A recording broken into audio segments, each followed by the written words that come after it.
جانا چاہیے قبرستان، سارا سال ہے نا قبرستان حاضری دینی چاہیے. جتنی روحوں کو آپ سال ثواب کریں گے سب دعا کریں گے یا نہیں؟ سب دعا کریں گے، ثواب ہوگا، برکت ہوگی. اپنی موت کو بھی آپ یاد رکھیں گے. سن رہے بھائی، یہ محرم شریف کے حوالے سے، محرم شریف کے حوالے سے. اچھا، محرم شریف کے حوالے سے کچھ ہمارے ان پڑھ لوگوں نے بہت سے مسائل بنا رکھے ہیں، کچھ تو شیعوں نے اور کچھ ہمارے ان پڑھ لوگوں نے.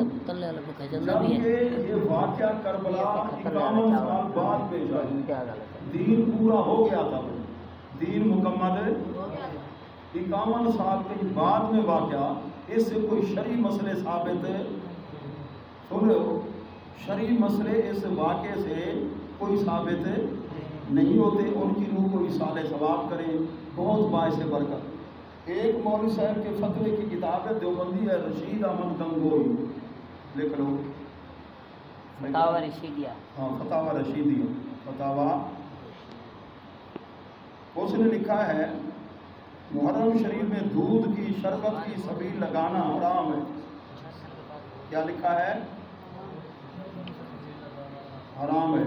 امام علی مقام کا نام آ جائے گا، وہ کہتے ہیں غیر اللہ کے نام آنے سے وہ چیز کیا ہو جاتی ہے؟ حرام ہو جاتی ہے.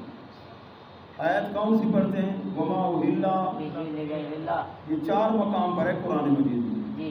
یہ بہی کہیں آگے پیچھے ہے، تھوڑا سا فرق ہے، 4 مقام پر. اس کا کیا مفہوم لیتے ہیں وہابی دیوبندی؟ غیر اللہ کا نام آئے تو بکرا حرام، حلوہ حرام. ویسے کھا ہی میں نہیں. آج کل جو حالات ہیں نا، ٹھیک ہے نا، وہ اب کھا بھی لیتے ہیں، اس کو کیا کہتے ہیں؟ حرام.